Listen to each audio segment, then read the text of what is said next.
So welcome everyone. You may come closer. We don't bite. We try to be kind. We try to give you our best version also in this discussion.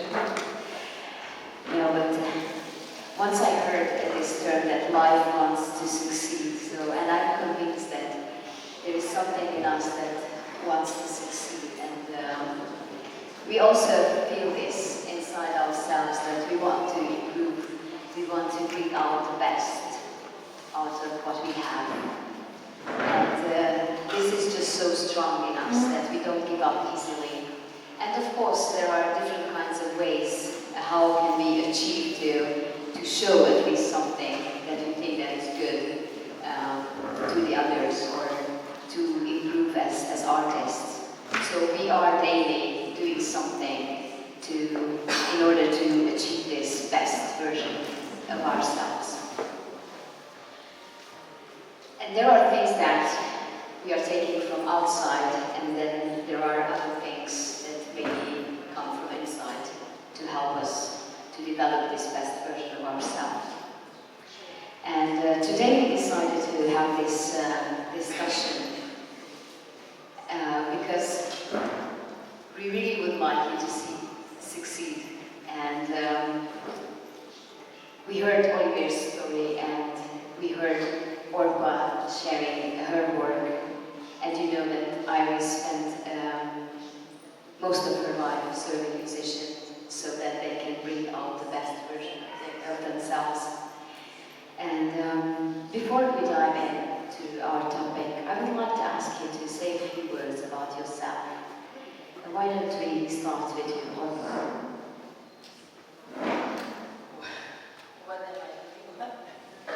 Just a few words, like where are you coming from? What is your profession? Okay, so if we were not at the talk the other day, I was a veterinarian, but I was asked, when I gave that talk, I was asked to help start an artist ministry in my country. And I entered into the world of the artists that I had no idea about. So it took me about 3 years before I actually met a good group of men and women that I work with in this ministry. And that was 1986. So it's been 38 years that I worked with different breeds of art, different kinds. So it's been a wonderful journey, living and struggling with and blossoming artists throughout those years.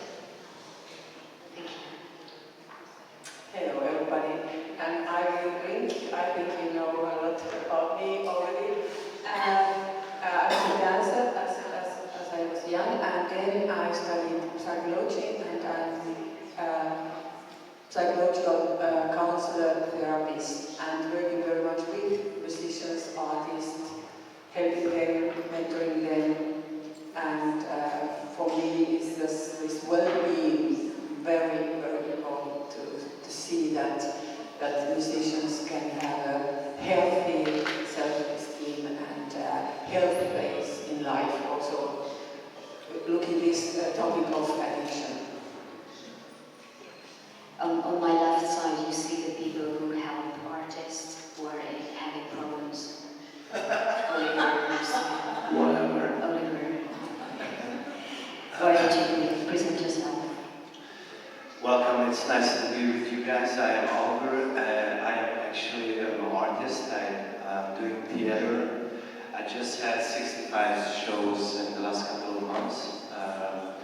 And I also, one of my best work this year was with Krisztina. We shot a movie together. She wrote and directed the movie, and I'm really proud of that film. You should see it if you have the time.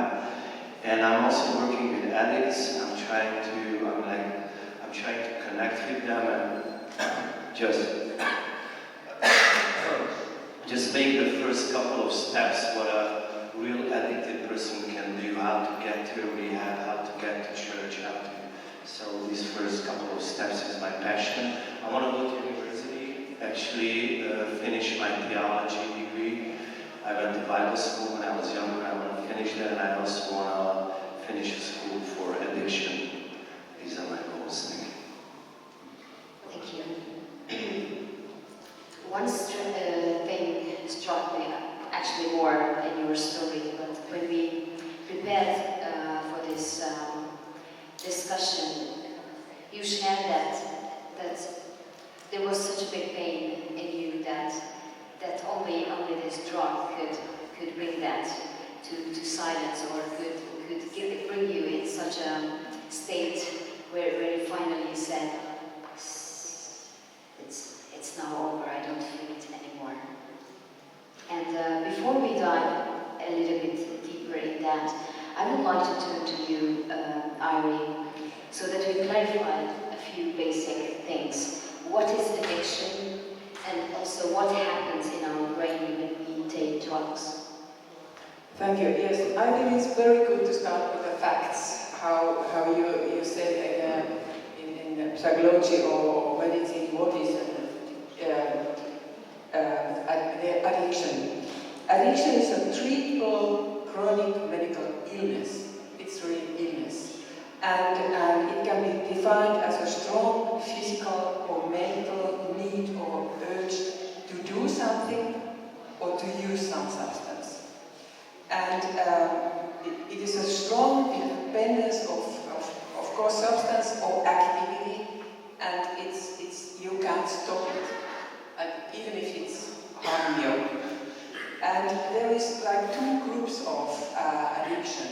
We have this substance dependence, of course, drugs, alcohol, and they are very different. You know, their effect is different to us. Some of them are making us very energetic. We don't have to sleep. We are full of energy. Some others are coming up and so we don't have any fears, and we are relaxed and like that. And then there is also a group of hallucination bringing us to a trip, you know that. This is the substances, but the second part is behavior addiction. And I have seen that this behavior addiction is growing very fast. There is a official list of these addictions: gambling disorder, shopping disorder, food addiction or disorder, sugar or overeating, all these things. Then internet, social media disorder, hours and hours being there, and then sex and pornography. And these all things, long term, are really harming our life and our health. So, and the effect is that we need always more and more this stuff or this activity. This is what is addiction, and then how is it affecting our brain? You know, we have in our brain like a reward system. We bring us happiness and pleasure, and it's so we need that. And this is connected with a substance called dopamine. And this dopamine is bringing us this happiness. You know, we are sitting together with friends, and it's a nice time, and it's good fellowship, and you know, that's really fantastic. And that is a natural way to be happy. And this dopamine is sometimes, I'm not going to go detail, but I have to say this, that some people are very sensitive to dopamine. You have told that in your family there were very many addictions, and by some other people it's going low case, more and more, but it's every time dangerous. This is not like he can use someone, but he shouldn't, and so on. Then, when we take drugs, the drugs are going to take this part of dopamine in our brain, and drugs are bringing us so fast, with so a good rate, I would say,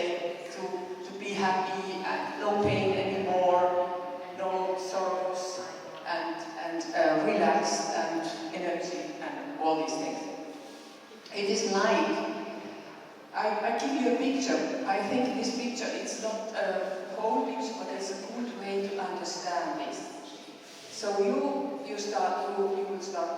take drugs and more and more, and it is like you would build a highway in your brain. This highway is very fast, you come very quickly to be relaxed or whatever you need. And you are using it more and more, so you build up. And then you have only this way, and our brain says, oh, that's a nice way, I don't have to have this way to have dopamine other ways. And our brain doesn't bring any natural dopamine anymore. And this is very dangerous. So we are training this way, it's like a highway to heaven.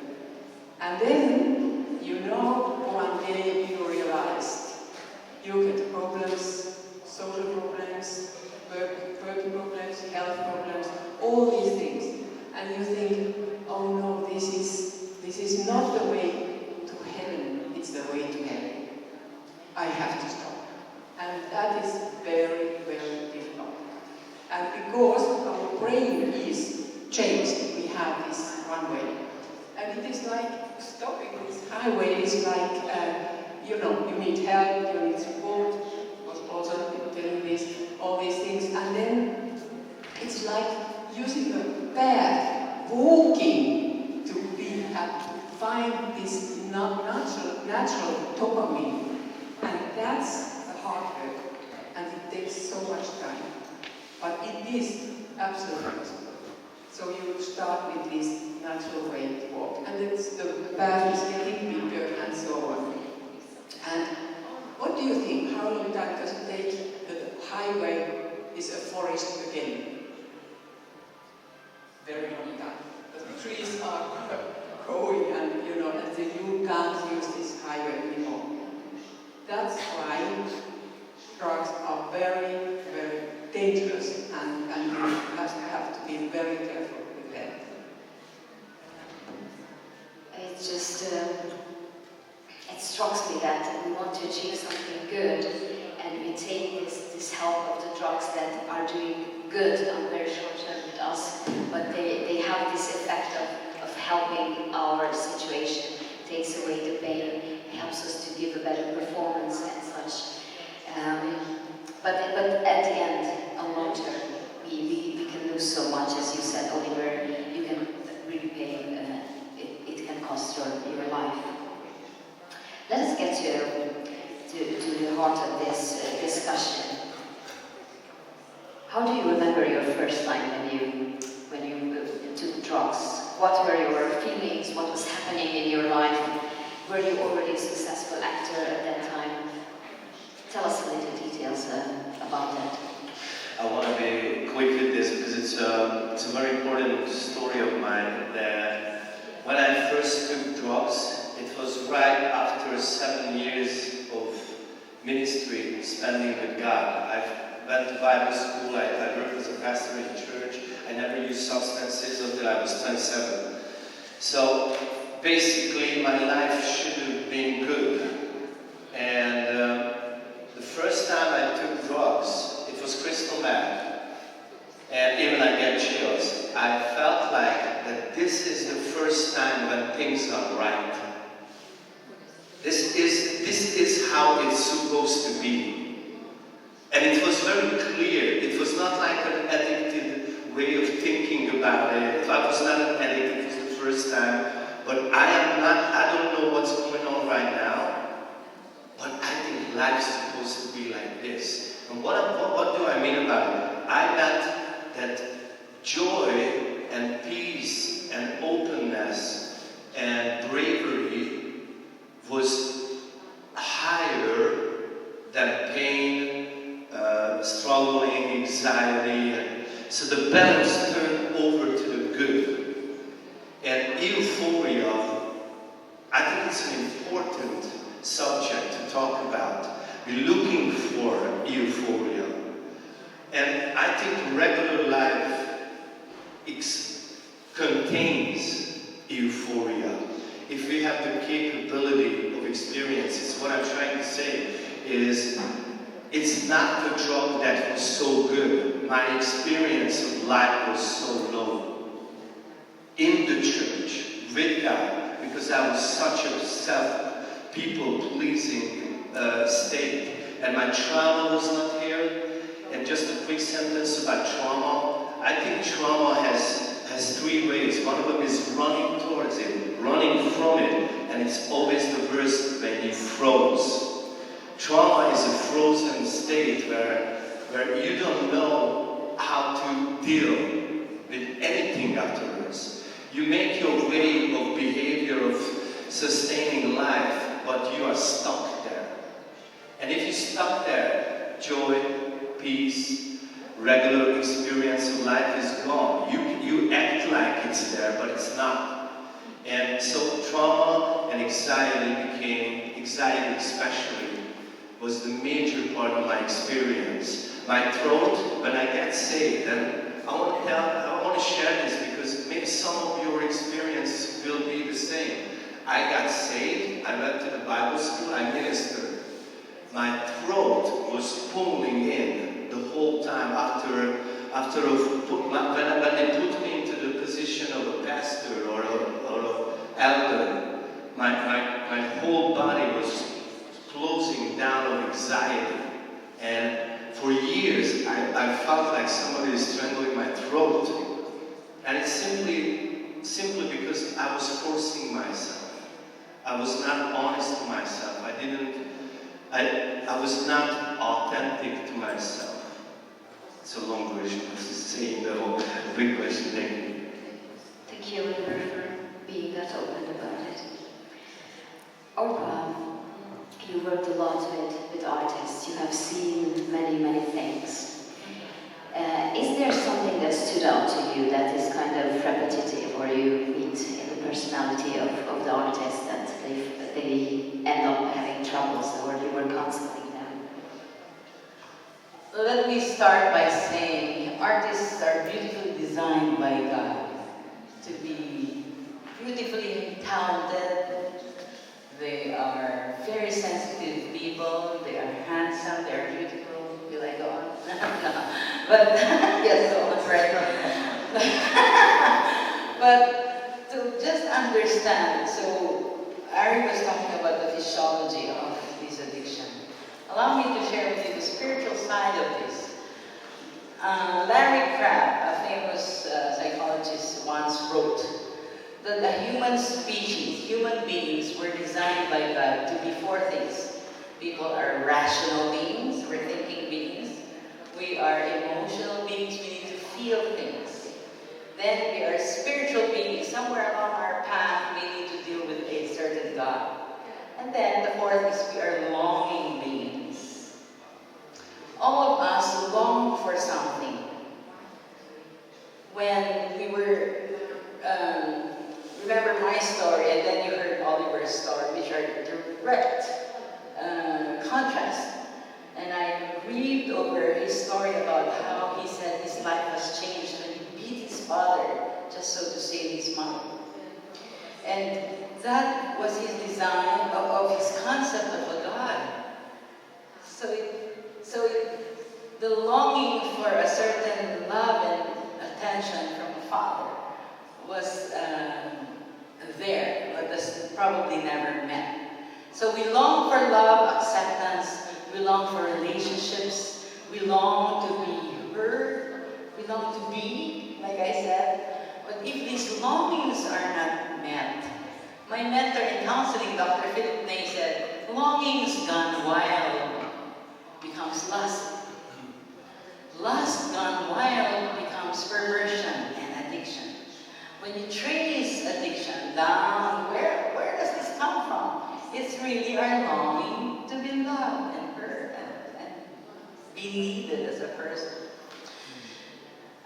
My guess is that in his story he said that he was into ministry and everything, but I think the past story was never dealt with, and that's why it was never, it came out. When longing in itself is not wrong, it's beautiful,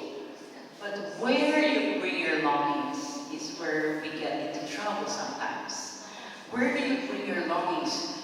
These longings, if they are not met, will be wild, right? And I go back to the quotation I said in the first talk, that there is a God-shaped vacuum in the heart of every man that cannot be filled by anything except the person Jesus Christ. That was from Blaise Pascal, 1800s. He knew what he was talking about. He was into science, but he knew that there was a God-shaped vacuum that cannot be filled. So, working with artists, I think the best artists are the ones who have a personal relationship with Christ. Unapologetically, I will say that. But also, they are the ones who have figured out what is my design. What is the original design? In science, as a doctor, and those who are doctors here, you measure your sickness from how far you have gone from your design. So your physiology is here, but your pathology is over here. This, from here to here, is how sick you are. So the closer you are near your design, it's more healthy, how healthy you are. So the more healthy you are as a person, the more beautiful you do your art. So I think the best versions of artists that I know are the ones who live out their design as a person, designed by their God. Thank you, Orpah. Olivér, may I ask you, like, what were your deepest longings at that time, and how were you trying to get the answer for those longings? What comes to mind right now, since childhood, the right answer for it is, acceptance and love. But for me, what goes through all the years is the longing for authenticity. So, I didn't know what it is. I could see it in people. And for some reason, when he speaks or she speaks, it's glowing and shining, says the same thing that the other person is saying, but the other one is somehow doesn't mean anything. And I saw that first time when I was 20 in the theater. His name was Olivér. He was a major musical singer in our theater. And anything he did was somehow just glowing. And we tried to imitate him a lot on the stage, the way he stood. And we were kids. And I was actually crying one day when he invited me with him to somewhere. I was there, back as a 21-year-old kid, because I was with him. But I know now what I was longing for. I was seeing something very special in him. And throughout the years, that is the greatest treasure that I'm trying to find. What does it mean to be simply who you are? Can I talk about this a little bit? Do we have time? Because what does it mean to be authentic? What does it mean that just be who you are? How do I know who am I? I have a body. The body has a longings and requests. I have a soul. What is a soul? It doesn't even exist. You cannot touch it. The soul has something to say. The soul has longings and longings. And also now as a Christian, I have a spirit, and a spirit demands and wants. When am I authentic? Because it's easy to say, just say your true emotions. I don't necessarily think that authenticity is just saying your true emotions. And this is what I want to say. Authenticity, I think, is this: the wisdom to choose the best time, the best part which you want to draw from. Because sometimes you have to listen to your body. And you have to make a wise decision. That now this is the best decision I need to focus on. Sometimes you need to neglect the body and focus on your soul. What is your true emotion saying? And sometimes you need to all say no to those. To say yes to your spiritual part. And the wisdom is to find these solution which time I am drawing from where. And that is true authenticity, I believe. May I connect to this thing, the authenticity of, because we work together, and I saw you on the first days, a little bit in the attitude of wanting to please your colleague, wanting to please me, the camera, and there was a kind of a, I say in Hungarian, zsizsi, like you were not stable, you didn't have this inner peace, and you were walking up and down, and after that, on the second shooting day, something changed. And can you share this experience? Actually, my life changed that moment. I was working, and I used Stanislavski. I don't know if you know, it's a technical word. It means that you're bringing up memories to that scene. There is a scene, you analyze the scene, and you try to bring up your own experiences with this kind of situation. You hold that, because the way your system is built, if you go back to memories, it brings up emotion, and you can hold the emotion and you can put it into the scene. But this is hard work. And it goes out really quick. Somebody says I, and it's gone. You know, and I was struggling with this. And I always struggle with I'm not good enough, of course, but at the same time I was struggling with the technique. And that was the moment when I went out to walk, and actually God spoke to me, and He told me in a feeling, in a kind of a vision kind of a deal, I want you to stop doing that. I want you to stand aside. I'm not trying, I want you not to make it your own, but stand aside and let this happen to you. So go in the situation, sit down, not try to bring anything up, but pay attention and answer to those what you hear. And that was the first time ever that I did it totally. And when I got into those scenes, everything changed. My whole emotions were so much deeper. I was just actually kind of watching what's happening, not making it. It was really exciting. I can tell you that your presence became so much stronger, and it was a great shift, and I was happy to see that. Yeah, Airi, we are longing human beings, we deal with identity issues, and sometimes we have this feeling that, oh, there is so much that I need to do to get healthy, to whatever, it's sometimes when you are at the beginning of the road, it's also for you, Olivér, it took so much time and energy to on the rehabilitation. Airi, do you have good experience of following somebody in his healing process of identity issue or whatever that you saw that we are coming from point A that is bad to something that we can call the best version or the healthy version of ourselves? Yes, I think, at first I want to say exactly this is very important point. If you are feeling, that you are not going to drugs or alcohol or whatever, to face your pain.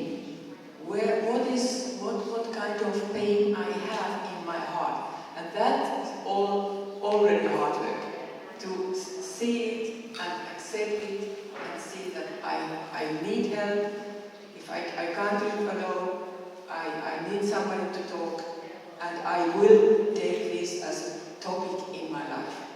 Not only the fine things, because that's okay, but just face pain, fears, your background, family story, that's so important.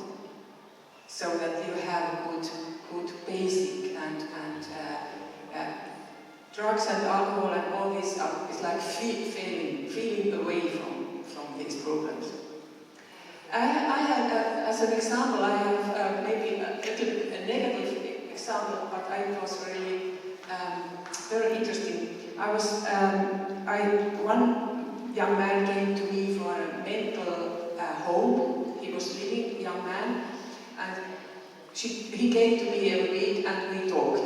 And actually we couldn't talk because his voice was very low.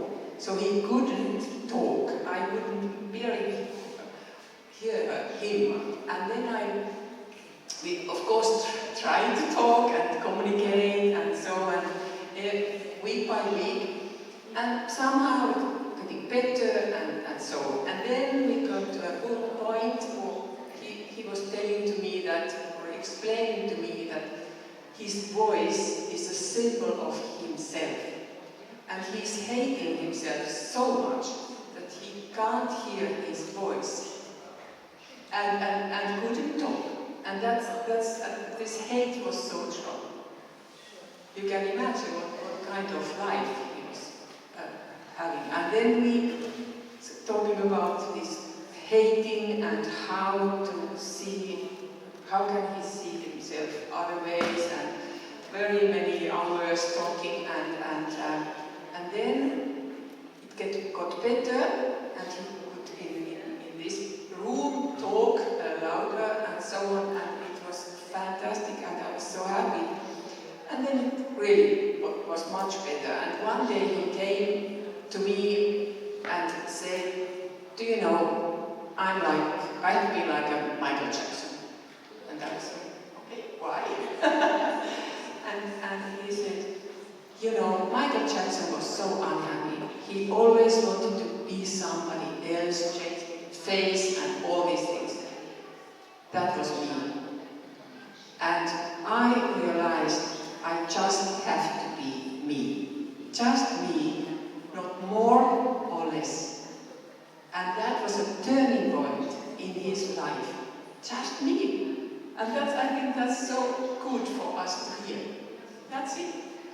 And then it getting better with him, and then that was funny thing, his voice was very strong then, and he was working in a kitchen. And his job was to shout out the menus to the cooks. Wow. And that was so great. And he made it. Yeah. That's a very, very great story. And yes, please. I'd like to add, so when you have embraced yourself, you said that you accept or you face the pain, right? Then you need to grieve. Grief is healthy, grief is good. If you don't grieve, that's when you go into depression or suicide. So when you grieve over the fact that these things are a loss, the things that you never had were losses. So when you face the pain of the losses in your lives, then you can move from there, from the grief. Now, many people do not want to grieve, and that's why they go into all these other substance abuses and all these. But people don't think that grief is healthy. So in my counseling, what we do for people is, I'd like you to create a picture, for example, of what a family you should have had looks like.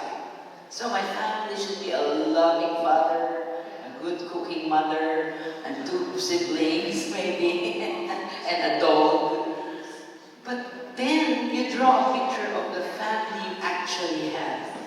Well, my father is my mom hates me, or my dog was killed by my brother, he aborted one person. But this is the family you actually have.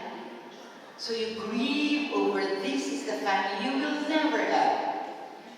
And the frustration we have is that we try to get this kind of family still. In the same way, the things that you lost, you try to get it now, but you can't, ever. So you need to accept the fact that you will never get what you didn't get as a child. And from there, when you accept yourself, then you can move on and say, I will build from here.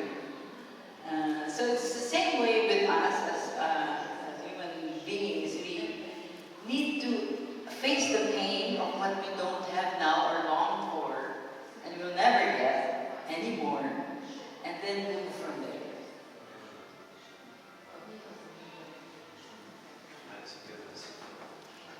Yeah, that's very powerful. I would like to just interrupt the flow of our communication just to tell you that you are welcome to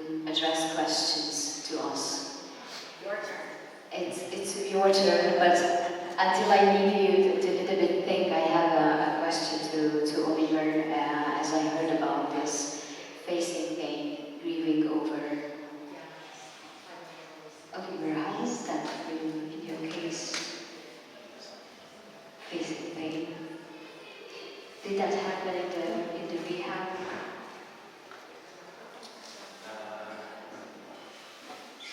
Wow, I should have thought about this. Pain, how was it about pain? Yeah, I don't want to tell it. I don't want to be lying if so pain is still a big part of my life. You know, 15 years of using is ruined so many things that I won't get back. And I believe pain leads to salvation. That means that pain can be good. And even if it's not good, it's a part of our life. And I can make a decision of running away always, trying to change my emotions, trying to change my surroundings. And it really comes out in relationships. You know, when a real relationship will bring you pain, will come to you and form a critic for you, trying to point out things that doesn't work in your life. And I see, even in the church, it's a struggle. We don't want to be touched about the areas that doesn't work. We want to be left alone. We want to have grace and love.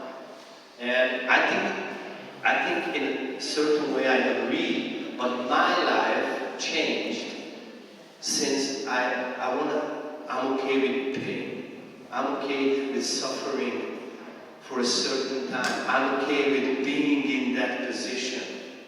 And that is recovery. The first thing that happened to me is I realized that I was actually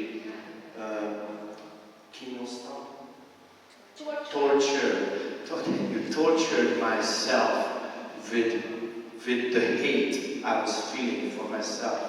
So it's not just me hating myself, but there is somebody inside of me that was prisonized and tortured. And when I want to recover, it's a way of letting him come out, but first he's a tortured little kid whose emotion is so painful. So when you stop using something, it can be relationship, and you stop using love not to feel pain. When you stop using drugs not to feel pain, you're going to feel pain first. And pain is going to be a good friend of yours for a while. And it really takes a lot of power, courage to believe to those people that, yeah, it's painful right now, but in 1 year, you will feel better. In our situation, I mean, I don't know yours, but in recovery, it takes a year until anxiety goes away. So for 1 year, you feel much worse than before when you clean. And I think this has a little symbol for us too, not just for drug users, that once you are ready to face yourself, your brokenness, all the parts that is broken, and you are ready to be naming the wrong truth that is not truth at all, but this is how you work, it's going to be painful a lot. It's going to be very painful. It doesn't going to feel, it's not freedom, it's not authenticity, it's pain. But pain changes you to have freedom afterwards, something like that. Thank you. Orpah, what brings an artist, you work with artists, to this point when somebody says, I need help, and I stretch out my hands. How can a person come to this moment of helping? I want to face my pain. Airi. There are many artists that come to me and ask for help.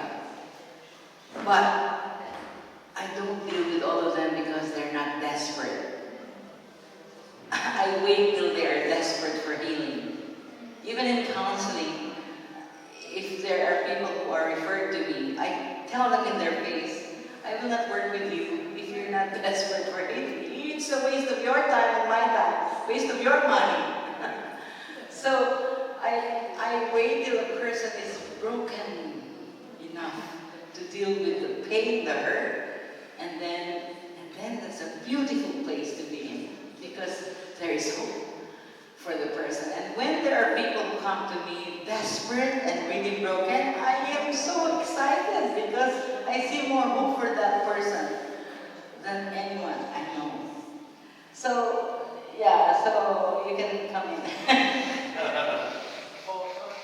The main point is to be motivated.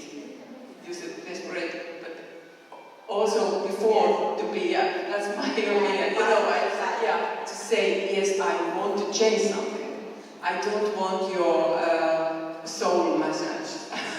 You know what I mean? So like, yeah, you are a good guy, and that's okay. Oh, because just really, motivation. I really want to change something in my life. I think that's, yeah. Because it is going to be hard work if they want change and healing. And if they're not going to do that, then it's... Thank you. Nikos, you have a question. Hi. So you were talking about that longing gone wild is lust for you, and lust gone wild turns into preparation, and then addiction or addiction. So how would you say can you interfere this spiral or this circle? What is there to be done if we realize behaviors in us or in human beings around us? Is there a way we can help or say, okay, we need to not put a stop, but we need to identify problems and try to find solutions? Great question. First of all, for example, in pornography, how much time do you think a child is hooked to pornography? How much time does it take for a child to be hooked in pornography? This is by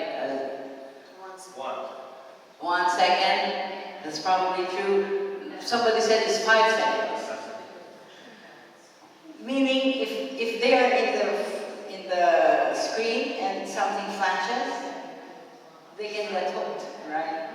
Anyway, so to answer his question, the being hooked is motivated by the neglect. There's no relationships, nothing. So this one creates a feeling of something, aliveness, right? So they're hooked. This question is, so how do you intervene with, unfortunately, unless there is, you are set up in a loss for long, in a loss of fillness of longing if you are in an environment where there's neglect. Neglect is so much more damaging than abuse, I think, for me and my colleagues in Noble Life. Because in neglect, there are no parameters that tell you, oh, if somebody touches you like this, that's wrong, right? Or if somebody does this for you, that's wrong. There's no alarm system that tells you, oh, this man is crazy, don't deal with him. There's no alarm system that tells you you're going to be duped or something. So you're set up in a way that you are prone to more abuse. But if you're in an environment where this is the kind of touch that is healthy, this is the kind of words that are alive, that make you alive, this is the kind of parameters you should be, then there are boundaries, right? When there are longings that are not met, for me personally, and I think for many, there has to be something bigger than us to fill these longings. And I always will go back to a personal relationship with Christ, or a relationship with a God who will fill the longings of our heart. Then a community is needed.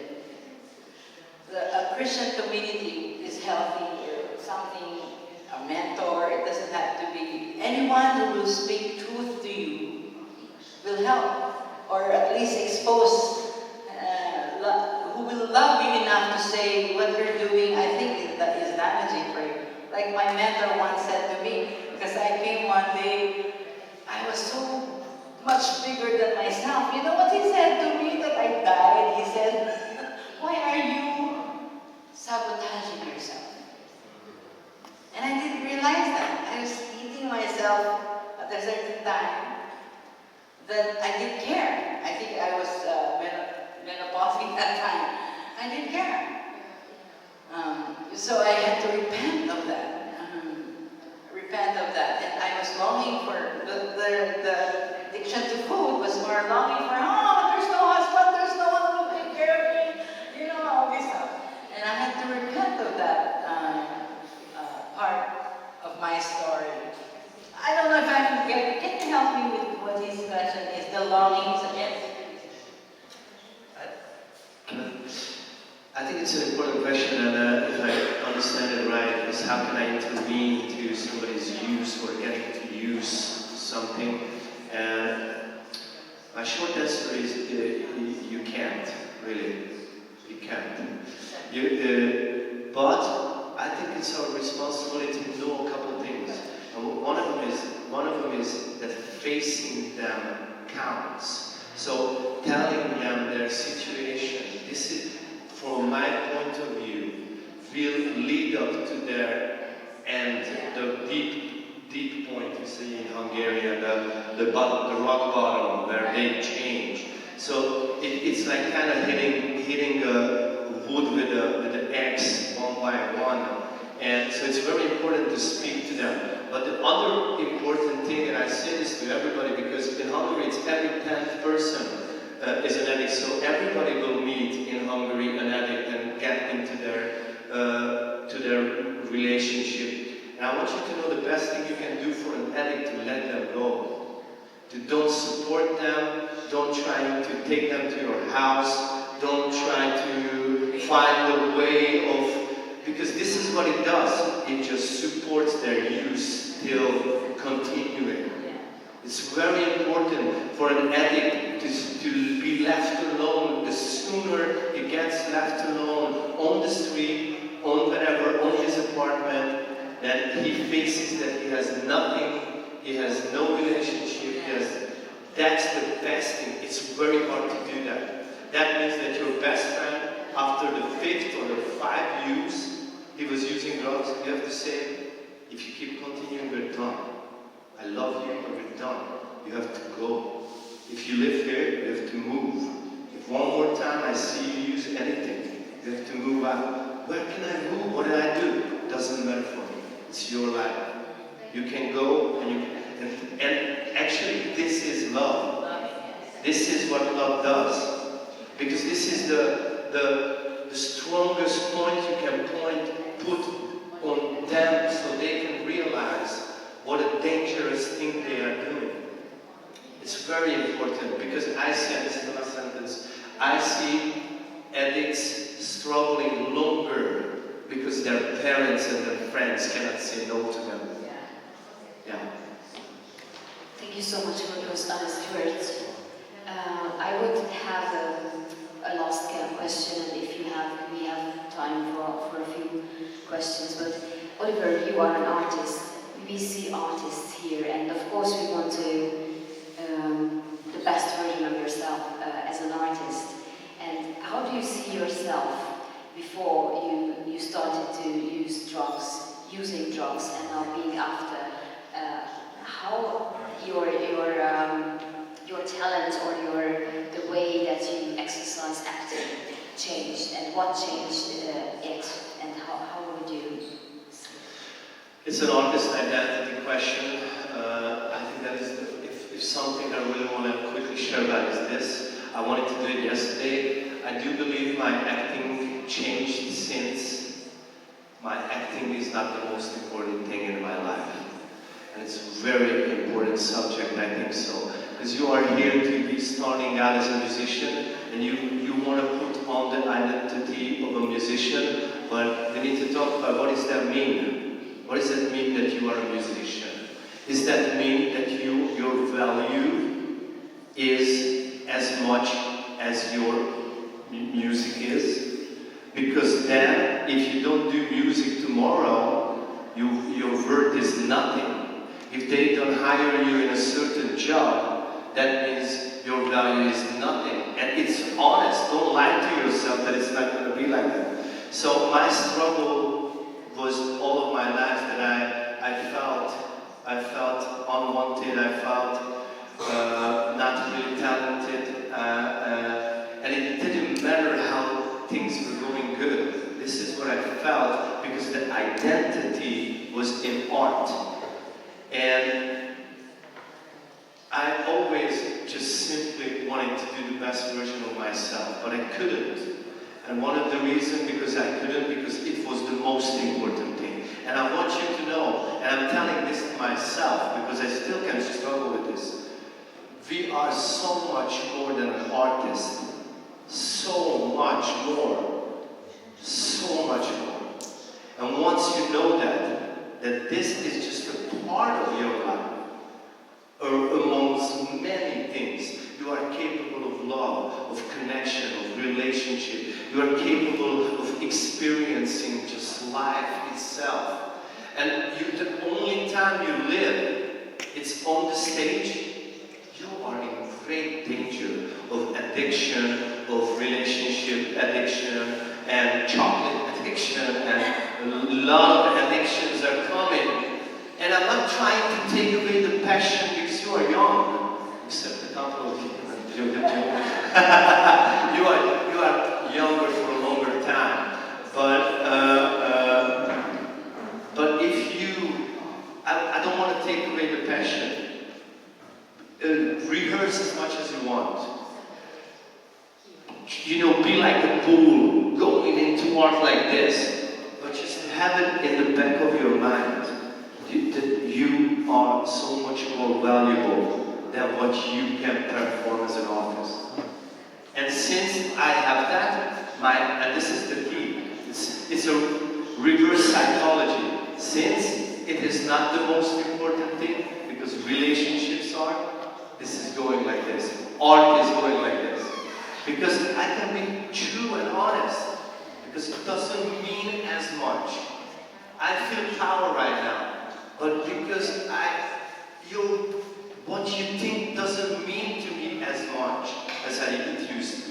I love you, and I want to have a good discussion with you, but I am the important one here. Do we have questions?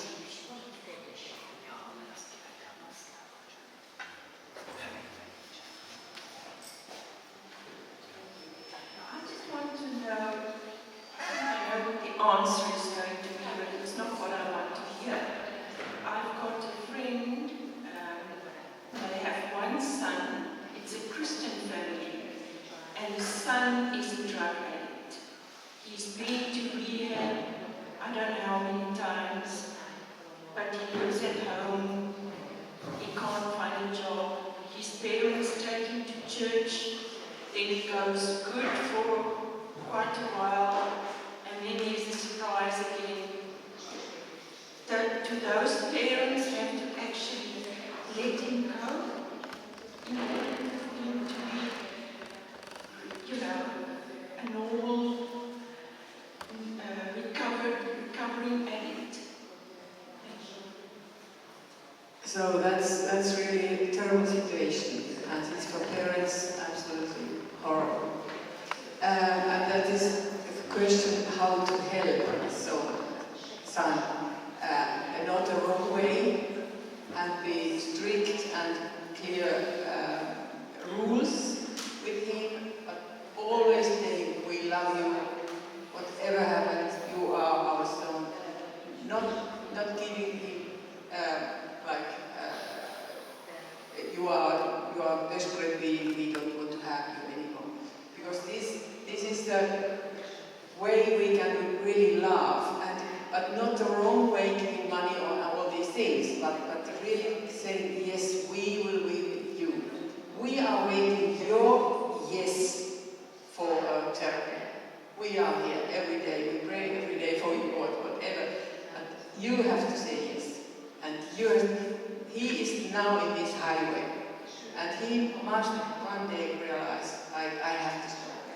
And this moment we couldn't get it from him. We can't do it for him. He has to come to this point. And then parents very important to help and to be there. Any other question? Thank you so much. Bear with me because maybe it's going to be a little bit conceptual and a bit of a longer question. So we've talked about sort of a normal state in human beings, and we've talked about a not, I want to say now, a non-beneficial state of human being. We're talking about a small kid really wanted from his family, from his parents, growing up in a really loving environment, always being loved, always taken care of, getting most and all of the attention out of all his siblings, in a way. She grows up in a way and has to live on their own, sort of trying to fulfill this void that he grew up with, all this love, longing for this sort of content, this sort of love, trying to fulfill it with different human beings, not in a sexual way, like not at all in a sexual way.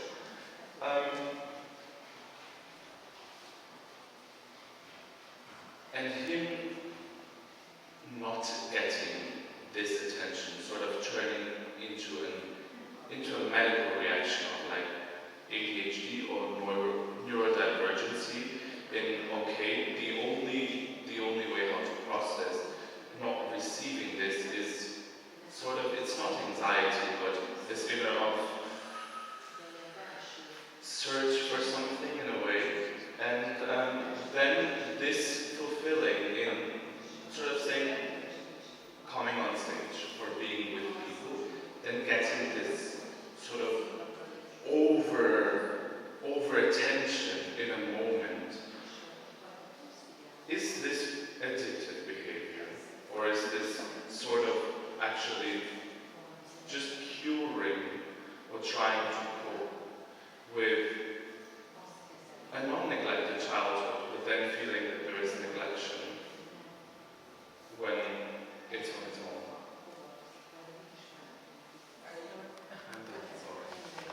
There's a very easy question. Can you live without that? Are you happy also without going to stage? Do you have to do it? Your existence is on the stage, and if you are not on the stage, you are nothing, you feel bad, you're depressed. And that's very, you have to be very honest with yourself. For what do I need this, and how much is this the way to get dopamine or this happiness? I think that's the question. So very many things we can do, and it's okay, it's happy, we are happy, but we can also say I'm happy without that. Simple, actually. My guess to your question is more, is that person, did he at all, at any time, feel welcome in his home? What is rest? What does rest look like for that person? Is there rest in soul? Have you ever seen a cat that cannot pee? You have seen a cat that can't pee? That's how it looks like for me. It's all over. But when a person finds rest in his soul, there is rest to just be.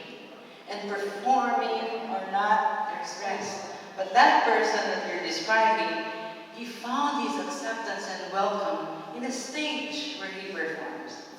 And that's where he's most at rest. So that can be very attractive.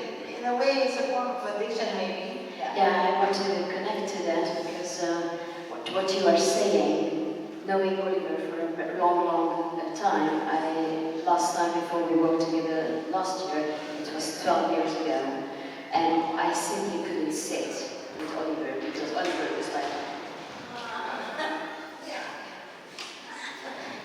and And he was this unsettled person, always telling a joke and saying, yeah, I have it. And it was just so much doing and happening around him that it tired me a lot. So I was like, I enjoyed him, I always liked him, but just was so tiring to be with him because he was doing this thing. And when we met last year, before we started to work, we had a coffee, and I was amazed how we could just sit and talk. And look at him, he's sitting for an hour. We have this thing, and for me that says that he is bringing out the best version. And I saw him as an actor, and very objectively I can say he is so much better than he used to be. So, yeah. But that is, yeah, Airi has one more, and then we will So, now more about for you musicians, you know, this pressure to be perfect and all these things, and before concerts and so on. This is also a big question. I know that not very many, but some are using some medicine or drugs to get calm. And I think this is also very dangerous to start with it, because we have other ways to do it and learn to be there and learn to be relaxed, and you know, fear is actually energy, that you get this fear energy changed to your playing energy. And you know, there are very many possibilities to change this system. And after the concert, there is a huge amount of adrenaline in our blood. So, and we are like this after that, and how to calm down. It doesn't have to be alcohol. We have one conductor who said, I'm like a tiger running around, and then we realized he has to have a home trainer. And then he is. Yeah, I heard once that there's a businessman on a retreat, and he had to walk 10 kilometers until the moment that he could finally sit under. So there are very many help ways to help for you to help yourself in these situations.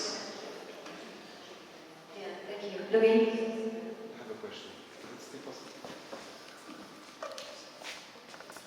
I just wanted to ask, especially you, because when you said, could you be happy if you're not, if you see yourself doing something else as being on stage in your life? And I think for me, at least, and I think for many artists, we feel this kind of passion, this kind of drive for it, and I have really this strong feeling like if I won't become a singer in my life, it's gonna, I don't know, I don't see myself doing anything else. And I studied also something else before singing, so it doesn't mean I still tried, studying something else and stuff, but I have this feeling it's either this or I won't be really happy doing any kind of other job. That's great, that's fantastic. Is it, that's nothing.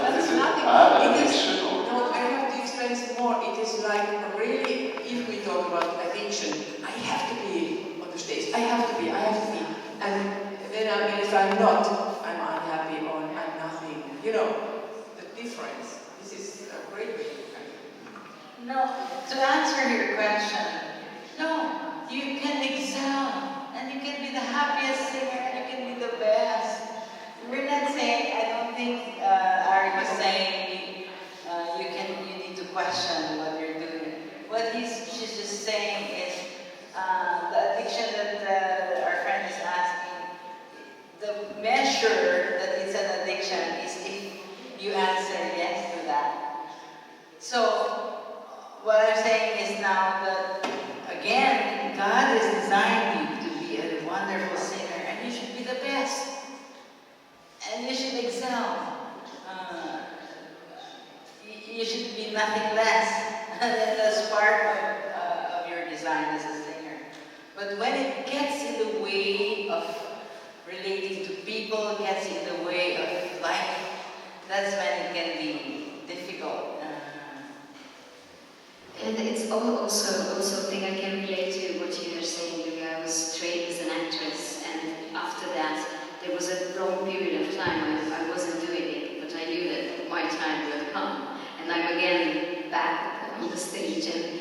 most beautiful thing to be there. But my attitude on the stage is completely different now. Like I really, just as Olivér said, I can be present for the cause, for the message that is on the stage, not just thinking that what are Nikos is thinking about me, or like, and God trained me while I was not on the stage, so that I can go back in a healthy and open version back to the stage and do a much better job, I would say. Am I allowed to ask? Yeah, of course. A bit more general, I think, because I'm concerned all artists in a way. So we always go to our teachers, they try to help us. Okay.